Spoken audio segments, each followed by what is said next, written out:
Build your kingdom here. Let the darkness fear.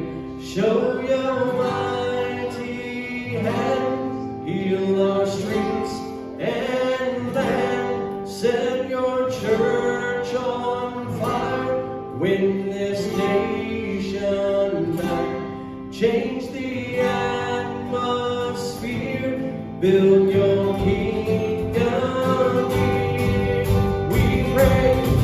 Let's stand together. Set your rule and reign in our hearts again. Increase in us, we pray. Unveil what we are made. Come set our hearts ablaze with hope, like wildfire in our very souls. Holy Spirit, come, invade us now.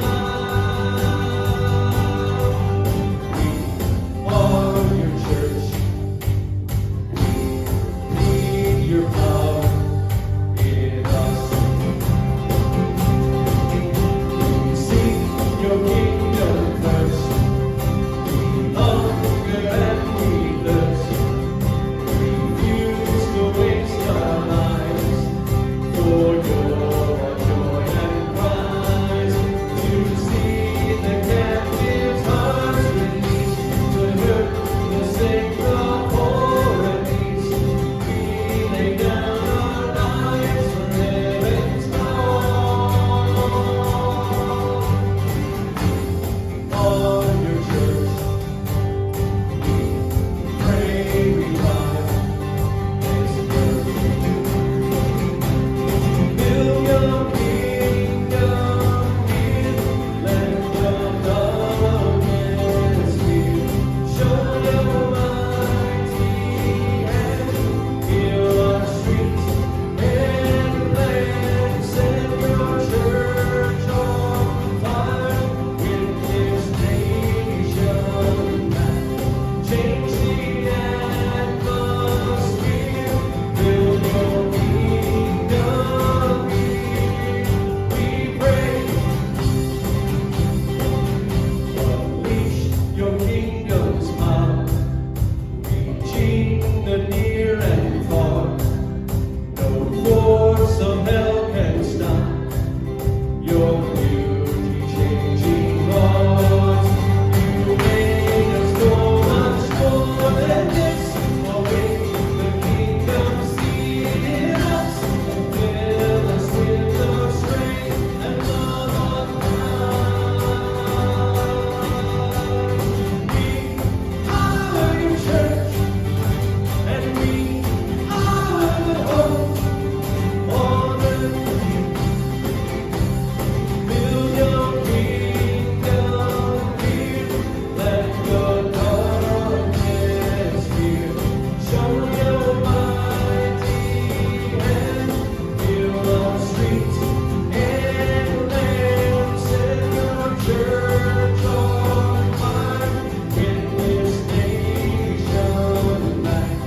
Change the atmosphere. Build your kingdom here. Build your kingdom here. Let the darkness fear. Show your mighty hand.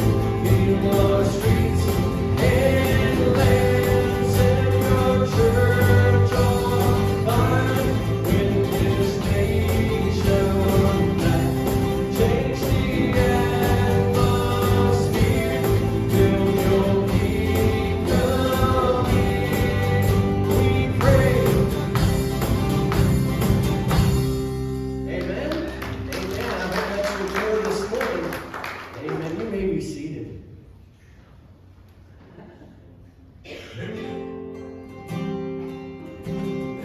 Let's stand together as we worship.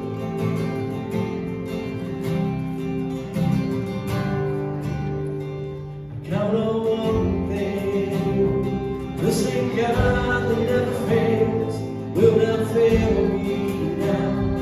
You won't fail me now in the waiting. The same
want to choose to praise.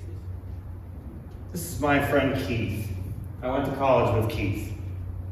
So we're talking about having your people and making your people and having a village and finding your people. Well, every time I look at his face or think about him, I just laugh because we had so much fun. He is 6'5".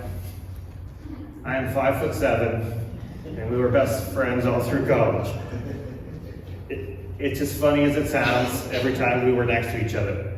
But what I love best about Keith, and I get this with Hannah too, we're going to be just like me and Keith.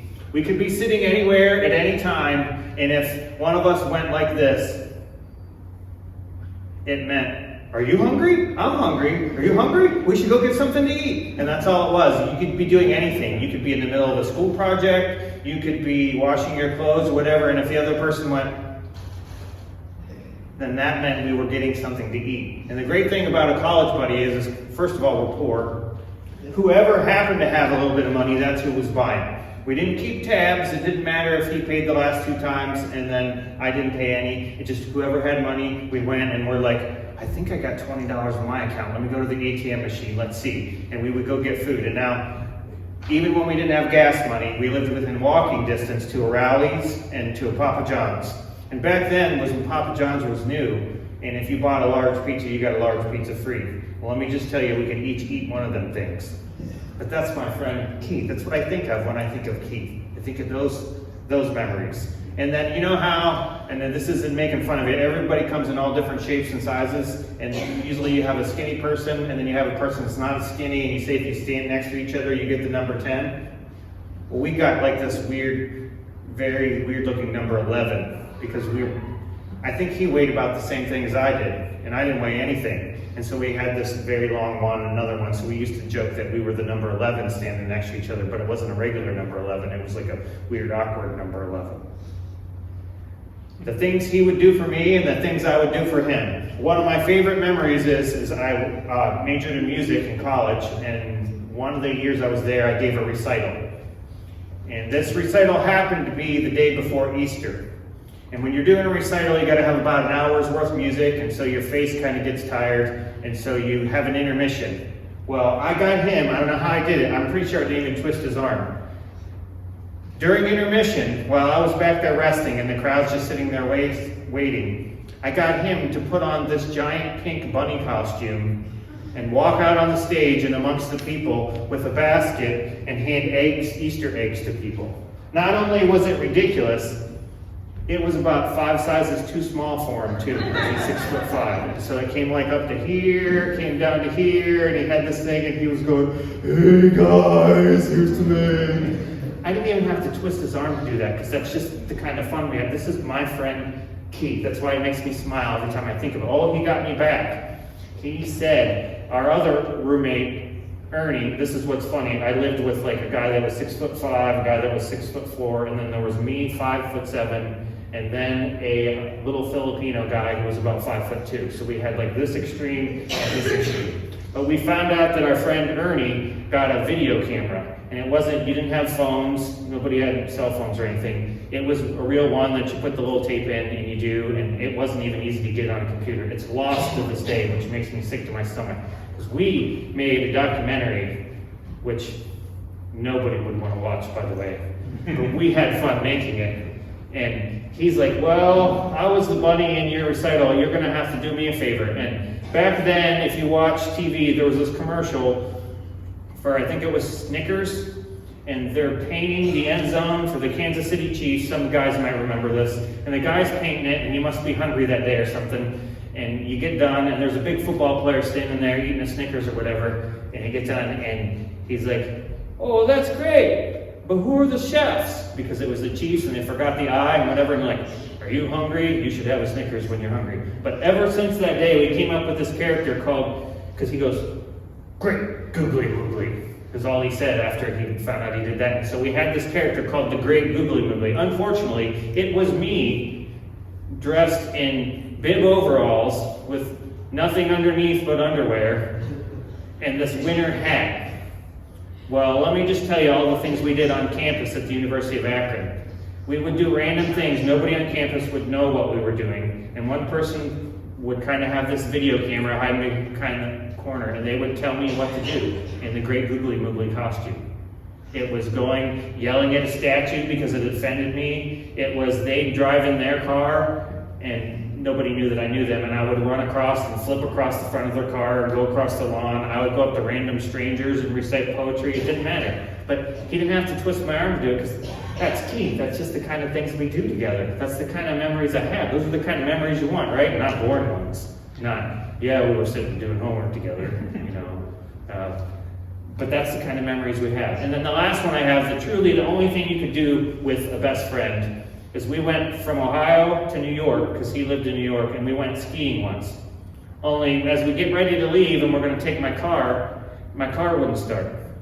So we decided instead to take his truck. Well, his truck was named Ronda Ram, because it was a big old Ram. And I'm pretty sure when he bought it for like $200, it didn't work that great. Well, him and I, not afraid of anything, drove that from Ohio to New York. This old Ram truck that everything didn't work right. I'm pretty sure we had a boombox with batteries in it for music, because that didn't work. There wasn't a heater, and we had the best time driving all those hours to New York. Now that is my friend Keith. Now you'd think we'd be best friends for life, as much fun as we had, but you grow older, you move away, and you do all that stuff. Now, I guarantee you that to this day, if I call Keith and I said I needed something, he would drive in whatever vehicle he had, and he would come help me. And the same goes both ways. And that's great. I would call Keith my people. We'll call him my village. But here's the thing. We're separated by a lot of space now. I can't even necessarily tell you without thinking really hard what the names of all his kids are, because I'm not close enough. I don't know if he knows the names of all my kids, and that's okay. He is still my people, right? Because we just have that. We could get together and without missing a beat do the same things we did. I probably wouldn't want to, but we could, and we would have a lot of fun. But I need more than that, and he needs more than that. So when we're talking about finding your people and finding your village, that's the problem with that friend that you've had forever that you don't see anymore. See, you need a different kind of friend too. You need a different kind of village. You need the kind of friend who drops by unannounced. Now, in our society, we could call that rude, but if you have good friends, you don't care, do you? If somebody drops by unannounced? The kind of friends that either your kids, or if you don't have kids, your brother or sister that's smaller can climb all over your friends and you don't have to tell them to stop because they're family, right? If your kids climbs all over, so what? If they climb on you, it doesn't matter.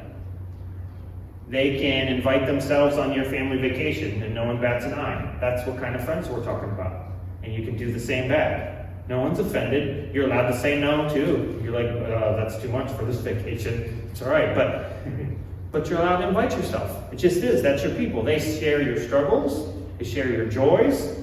If they missed you or your brothers or your kids, like graduation, they would be just as upset as if they missed their own kids or their own brothers. Because that's your people. That's your village. You are their people. They are your people. So that brings up a good question, because I have these too, and my wife has them. Long distance friends. So, do you keep them? So I'm doing this series, Find Your People. And we've moved so many times in our life, we have our people, but we moved and they live over there. And that's life, right? Everybody's had to do it. Well, not everybody, lots of people. Maybe we've done it enough for everybody. Moved away from friends and made new friends, and moved away from more friends and made new ones. But long distance friends, can you keep them? Of course you can. I still have Keith. Oh, he's not up there. I still have Keith. You can still, anytime I need him, he would be there. But the fact remains, I need somebody that can bring me pizza and wings when I'm having a bad day. They can just know I'm having a bad day and just show up. I can't do that with my Iowa friends. Can't do that with Keith. It's just not possible. I can't give them that blankets anymore. It's not the same. We can't go, yeah, I'm hungry. I need someone who can look me in the eye, catch this, look me in the eye and tell when I'm not saying something. When they ask, how are you doing? And I don't say anything, or I say fine. I need someone that can look me in the eye and call me out on that. And say, I don't believe you. You're not okay. That's what I need. We need to do things together, right? If you have your people, you need to do things. You just can't have your people and you keep them in a box for when you need them. You need to do things. You need to be real. There needs to be good and bad. Can't be perfect. You need to have people around you. So because lots of people will say, well, I don't want to find new friends because I grew up with them and I love them and they're perfect and I'm not going to find anybody to replace them, or I'm too busy, or I'm too busy with my kids, or I can't do that. You need your people that you can do those things with. It's not, you should do this. It's not the Bible says you have to do this. It's, we need them. It's just what we need. We're going to be in the book of John today, chapter 4. Just going to read a little story, do 3 quick little points, and then we're done today. But in John chapter 4, verses 7 through 26, this is the famous woman at the well. And I love that passage because you can use it for so many different things, and every time you read it, you get something different about it. But this is a conversation between Jesus and a woman at the well. This is the beginning of a relationship, if you will. This is 2 people interacting, and there's some things that I just drew out of it. And so I'm going to read through it. It's a little bit longer. You can follow along if you want. It's page 82 in the New Testament of your Pew Bible. John chapter 4, verses 7 through 26. A Samaritan woman came to draw water, and Jesus said to her, "Give me a drink." His disciples had gone to the city to buy food. The Samaritan woman said to him, "How is it that you, a Jew, ask a drink of me, a woman of Samaria?" Jews do not share things in common with Samaritans. Jesus answered her, "If you knew the gift of God, and who it is that is saying to you, 'Give me a drink,' you would have asked him, and he would have given you living water." The woman said to him, "Sir, you have no bucket, and the well is deep. Where do you get that living water? Are you greater than our ancestor Jacob, who gave us the well, and with his sons and his flocks drank from it?" Jesus said to her, "Everyone who drinks of this water will be thirsty again. But those who drink of the water that I will give them will never be thirsty. The water that I will give will become in them a spring of water gushing up to eternal life." The woman said to him, "Sir, give me this water so that I may never be thirsty or have to keep coming here to draw water." Jesus said to her, "Go, call your husband and come back." The woman answered him, "I have no husband." Jesus said to her, "You were right in saying I have no husband, for you have had 5 husbands, and the one you have now is not your husband. What you have said is true." The woman said to him, "Sir, I see that you are a prophet. Our ancestors worshipped on this mountain, but you say that the place where people must worship is in Jerusalem." Jesus said to her, "Woman, believe me, the hour is coming when you will worship the Father, neither on this mountain nor in Jerusalem. You worship what you do not know. We worship what we know, for salvation is from the Jews. But the hour is coming, and now is here, when the true worshipers will worship the Father in spirit and truth. For the Father seeks such as these to worship him. God is spirit, and those who worship him must worship in spirit and in truth." The woman said to him, "I know that Messiah is coming, who is called Christ. When he comes, he will proclaim all things to us." Jesus said to her, "I am he, the one who is speaking to you."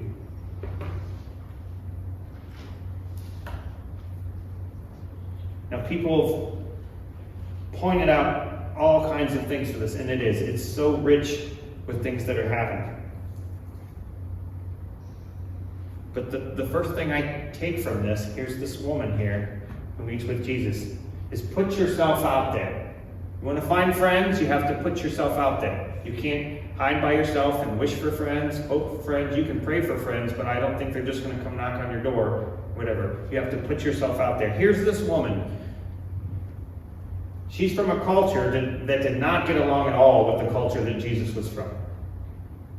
And she's a woman, and we know how back then women just didn't go up and speak to men. It just didn't work that way. And he starts talking to her. She could have easily, rightfully, and what normally people would do, have politely declined to even have a conversation or do anything or have anything with him, because they were kind of supposed to be enemies. Got all those factors. And she could have just said, "I don't really feel comfortable talking to you." and left it there. But did she? No, she actually went deep. Did you hear just little curt questions from her? No, she took it deeper. She didn't say, well, we're not supposed to get along, but here's some water if you really want it. Because that's probably what I would do. If I didn't really care for someone and they asked, I'd be like, well, I'm supposed to be nice. Here's some water. She even pushed the conversation deeper herself. She's putting herself out there. She's taking a risk in these things. We don't know what that's like. We don't know in that culture to do that. We don't know what it would be like a Jew and a Samaritan talking to each other and what could happen or anything. We don't. Here's the thing about getting close to someone or making good, close friends and finding your people. It will almost always be awkward at first. It just will. How do you go from not knowing each other to acquaintances, to friends, to good friends, to best buds? It starts in an awkward place where you have to take it further. Conversations have to go beyond, I'm great, thank you. Because if you just say that, you're not getting anything. It's worth it, but you have to push it. Now you're going to say, well, what if you try to go deep with someone and you have a deeper conversation and they don't respond well? You know what? Move on. Keep trying with that person. Try with someone else. It's that important. Don't get discouraged. Don't say, well, I tried once to have closer friends and they just didn't respond to me, so I'm just not going to do it. It's not worth it. You can't. You have to keep going. I'm telling you how important this is. I'm telling you how important it is to have a Keith in your life and to have a Keith that lives close to you. It's just, it's the way God intended us to live in community. It's so important. So try again and try again. Life stage doesn't matter. Don't think that that person has kids and I don't, or I have kids and that person, or those kids are grown and you're at different stages of life. It does not matter. I know all kinds of people that are good friends that are at different stages of life. Age, stage of life, career, social standing, does not matter. Put yourself out there and find your people. 2, start great conversations. Hi, how are you? Oh, I'm great, thanks. Does that sound like a great conversation? No? Listen to some of these things the woman said back to... Now, I know you can look through this and be like, Jesus was a genius. He said all the right words at all the right times or whatever. Listen to the things she says. How is it that you, a Jew, ask a drink of me, a woman of Samaria? That's not casual conversation. She goes on, Sir, you have no bucket and the well is deep.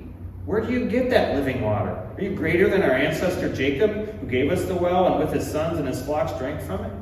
She's going deep. And she goes on, Sir, give me this water so that I may never be thirsty or have to keep coming here to draw water. This is a conversation. These are great questions. Again, Sir, I see that you are a prophet. Our ancestors worshipped on this mountain, but you say that the place where people must worship is in Jerusalem. She's not even trying to just get her own point across. She's asking him and engaging with him. She's having a great conversation.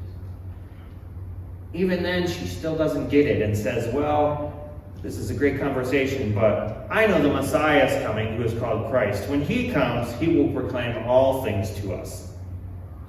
And then Jesus says, that is me. This is a great conversation. This is not surface level. I go to the gas station to get my Mountain Dew. How are you doing? I'm doing great. Yeah, it's warmer today. Yeah, it's been pretty warm all this year. Yeah, that's awesome.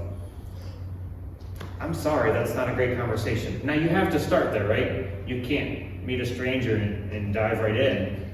You got to start there. But after the 10th time, when it's just, oh yeah, it's warm again today. Imagine that. That's not a great conversation. You have to start great conversations. You want to know some of the real questions Jesus asked? They're all over, just a few. Who do you say that I am? That was a loaded question. It's in the Bible. Do you believe? He says that. Do you want to get well? He asked somebody who was trying to get healed. Why are you so afraid? Why did you doubt? Do you still not see or understand? Do you love me? Which of these 3 do you think was the man's neighbor? That's more than how's the weather? It's hot today. He asks all kinds of great questions. And so that's one of our goals to make our village, is to have deeper conversations and to be able to ask more intentional questions, real questions. See, what I'm going to tell you, and this will let everyone off the hook, is remember, you aren't the only one craving community, craving a village. Everybody is. So why don't you be the one to start and ask some real questions? And to get it going further than how's the weather? How's your kids? Great, thank you. You can help make it happen. Here's just a couple that you could do. If you have someone that's a friend and more than an acquaintance, these two questions are better than how's the weather? How was work? What are you longing for? What do you desire right now? What about what is making you anxious right now? Like what's making you nervous? What are you worried about? Can you ask one of those questions and not go deeper? I mean, you could. They could just reject you. Just say, I'm not going to talk about that right now. There's a chance that happens, but there's also a chance if you put yourself out there and say, what's making you worried right now? What's making you angry? That you're going to have a better conversation. So put yourself out there. Ask good questions. Start good conversations. And the last one, I love this one. Create a gathering place. Is it your kitchen tables? That's where you have your good conversations? Is it the front porch swing, the back porch swing? Is it a bench at the lake, up at Lake Erie? Is it a patio? I just helped my brother build a nice patio with a roof, and he put like ceiling fans in there and everything. He put his TV out there to watch the Indians game. Is that it? I don't know. It's different for everybody. Near and dear to my own heart, is it Applebee's? Is it your favorite restaurant that you go to once a week and you gather and you know you're going to have good conversations with your friends? I don't know. You have to create a place where it happens, and you can be like, well, that sounds extreme. Can't you just have a great conversation anywhere? Well, yeah, you can, but do we? Are we making it happen? I don't know. I don't watch Dr. Phil, but the couple times I've turned it on, you know what I love about Dr. Phil? They'll go on this whole thing and their life's falling apart or whatever, so they got to go see Dr. Phil, and then he's telling them to do something like, yeah, well, I think I'm going to do it this way because this just seems to make more sense. And he goes, well, how's that working for you? And usually horrible. So can you have a great conversation anywhere? Of course you can. You can have it anywhere. Do you? Do you make it happen? So you gotta find that place where when you're with your friend and you want to just go a little deeper, that you know that that's gonna happen. Now, the author of the one book I'm reading suggests, and I think this is a good idea, but a fire pit. You ever notice what happens at fires? I don't know, it's just like the design of it all. You're all around a campfire. You don't have to stare at each other because you can stare at the fire because it's great, or you can turn and you can look at your friend and you can have these conversations. And they even go on to say that it's great because you have this day that everybody goes through. You wake up, you got to get some coffee to get going. You have projects at work, so you're nervous. You got all these things you have to get done. Projects, busy schedules, deadlines, stress, they keep you awake through the day because you have so much to get done and whatever. And then finally you get home and and maybe you're not having coffee anymore because you don't want to stay, and you're relaxing and you have all this stuff, and they calm down and you're able to sit and relax, and we're in a good mood to tell stories and listen to stories. And a campfire is just a great place to do that. A fire pit can bring us together in real life, face to face, no phones, no TV, just this thing going, ooh, that we don't understand. Now, maybe that's not for you. Maybe you can't have fires. Maybe yours is Applebee's, like mine was for 6 years. I don't know. But the point is that you gotta have a go-to place where you know, I need a little bit something more than the weather. I need to go a little deeper. All those questions are great asking about people's children and stuff, but you need more. So create a gathering place. I'm kind of excited. Like, I want to start having fires just because I like fires anyway. I like chopping wood. I like putting the wood in there. I like the crackle. I like the smell. The only thing I don't like is going in the house and smelling like fire, but I can live with that if I get all the other stuff. And the last bit of advice for today is just this. Don't listen to any advice you hear up here or anywhere and then try to abbreviate life. You know what I mean by that? Don't invite someone you barely know from work over to your special fire pit, declare them your best friend, and then spill your guts to them the first time they're ever over. It's not going to go well. All of these things take time. You develop that. My friend was not dressing up in a bunny costume the first time I met him. It might have made me like him more, but it also might have made me run the other way. Making people your people takes time. There's no shortcuts. You can't. We desire it so much, and we yearn for it. We want to be there. We want to say, okay, the first one went fine. We had lunch. Next time we're going deep at the fire pit. It doesn't work like that. You have to take your time. But what I'm saying is, it's important enough that you need to start now, and you need to be intentional about it. Take time. Find your people.